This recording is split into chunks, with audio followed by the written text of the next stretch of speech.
സഹ്യപർവ്വതത്തിന്റെ ഹൃദയത്തിൽ പമ്പാ നദിയുടെ തീരത്ത് അയ്യപ്പൻ എന്ന ഒരു കൊച്ചുകുട്ടി താമസിച്ചിരുന്നു. അവൻ കാടിന്റെയും അതിലെ ജീവജാലങ്ങളുടെയും പ്രിയപ്പെട്ട കൂട്ടുകാരനായിരുന്നു.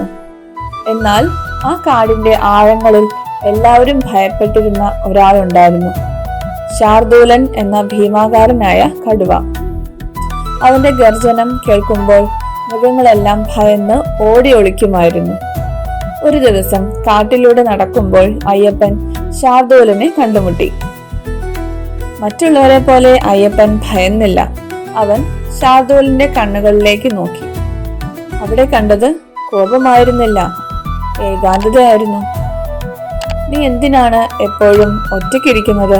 അയ്യപ്പൻ സ്നേഹത്തോട് ചോദിച്ചു. ആ ചോദ്യം കേട്ട് ശാർദൂലൻ അത്ഭുതപ്പെട്ടു. ആദ്യമായാണ് ഒരാൾ തന്നോട് ഭയമില്ലാതെ ദയയോടെ സംസാരിക്കുന്നത്. ആ നിമിഷം ശാർദൂലൻ അയ്യപ്പന്റെ കാൽക്കൽ തല കുനിച്ചു നിന്നു. അതൊരു പുതിയ സൗഹൃദത്തിന്റെ തുടക്കമായിരുന്നു. അയ്യപ്പൻ കാടിന്റെ രാജകുമാരനും ശാർദൂലൻ അവന്റെ വിശ്വസ്ത വാഹനവുമായി. അവർ ഒരുമിച്ച് കാടിനെ സംരക്ഷിച്ചു. ശാർദൂലന്റെ ശക്തിയും അയ്യപ്പന്റെ സ്നേഹവും ഒത്തുചേർന്നപ്പോൾ ആ വനം ഒരു സ്വർഗമായി മാറി. അവിടെ എല്ലാവരും ഭയമില്ലാതെ സ്നേഹത്തോടെ ജീവിച്ചു.